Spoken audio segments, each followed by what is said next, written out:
In this video, I will once again go over the perfect setup for YouTubers or content creators. What's up everybody, I'm Jake McHugh and this channel is all about making better videos. I do gear reviews along with test videos to help you determine what gear you need to make the videos you want to achieve.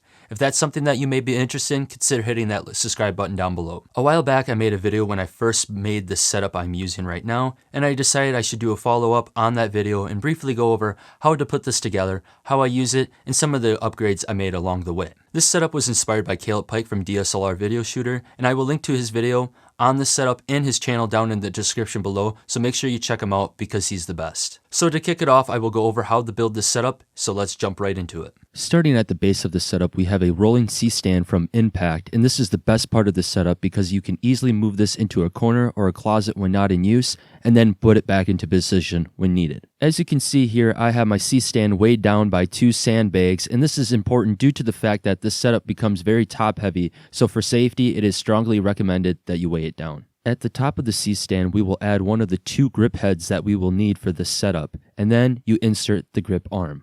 I am using a 40-inch grip arm because I like to have the extra reach when needed, and if you are someone that prefers more of a flat lighting for your videos, you could get away with a 20-inch grip arm. It's important to make sure that all your knobs on your grip heads are on the right side so that the weight of everything tightens it down rather than loosens. Next is to add a spigot on the other end of our grip arm, which is for mounting our light on. I happen just to use a cheap softbox from Amazon to keep costs down, but anything that is lightweight will work. With lighting out of the way, we can now move on to the camera, and to do this, all you need to add is a super clamp to the middle of the stand, and I have mine right under the top joint. The super clamp has a special attachment point that allows us to put in our 6-inch extension arm that will hold another spigot and ball head for our camera.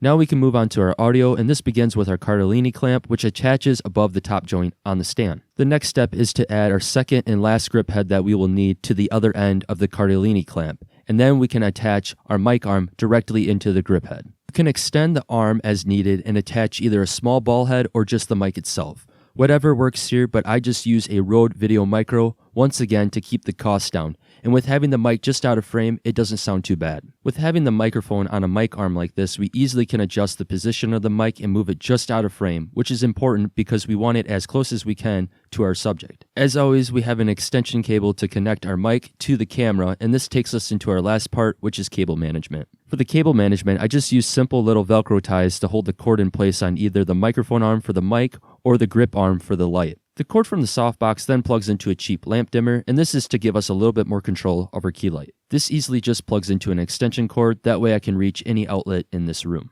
Now you can take this setup one step further by getting a dummy battery that attaches to the extension cord as well, that way you can have the camera power off wall power for endless recording time. For as far as upgrades go or changes that I've made, I started with my GH5 originally on this setup, but I did happen to go out and purchase the Sony A6400 to have a camera that lives on the rig. The reasoning for this move was to have a camera that has better autofocus. That way I could just move the stand, sit down and start recording, be able to hold up products to the camera like this, and not have to worry about autofocus issues or have to manual focus like I did with the GH5. Now obviously you don't need autofocus to create, but this again just makes the process much easier and quicker and allows for me just to focus on the content at hand. I happen to do a review on the Sony A6400 where I share my thoughts about that camera, so if you would like to see that, I will link that up in the cards and down in the description below. Another thing that I added to the setup is the Parrot Teleprompter from Padcaster, and this little handy thing allows me to use my phone as a teleprompter to read my outlines or scripts while looking at the camera, and this has helped my recording times a lot due to the fact that I stumble less on my words,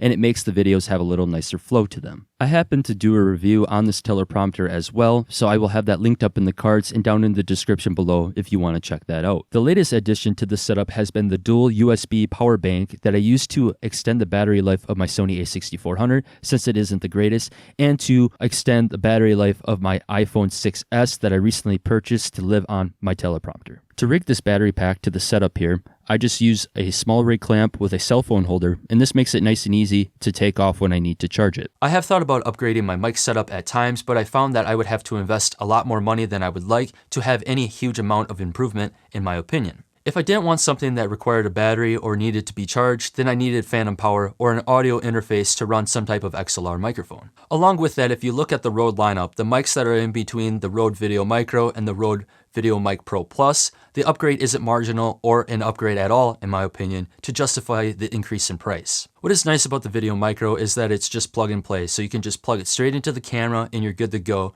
which again helps makes the setup more simple or minimal. This setup has greatly changed the way I produce content and it makes my workflow much more streamlined. It is so nice to have everything on one stand, that way I can just park it into place and start shooting. And this helps me stay more motivated when creating content because sometimes when there's a huge setup or teardown process involved, I tend to have more mental roadblocks where I get stagnant or lazy. It even makes a bigger difference in a smaller room like I have here due to its smaller footprint. If I had a different stand for my camera, key light, and mic like I used to, it would really take up half of my room, which would really limit me on what else I could have here in the studio. Because of the setup, I was able to move my computer and my 5-foot desk from my bedroom down here in the studio, which is nice to have everything in one room for producing content. Overall, once again, I cannot recommend this setup enough for anyone creating YouTube videos like this. This is the perfect setup for people in a smaller space or who would like a more streamlined approach to their workflow, and it has changed everything for me and how I create videos for YouTube. Once again, make sure you check out Caleb's channel down in the description below, as he's one of the best in this niche and deserves all the support.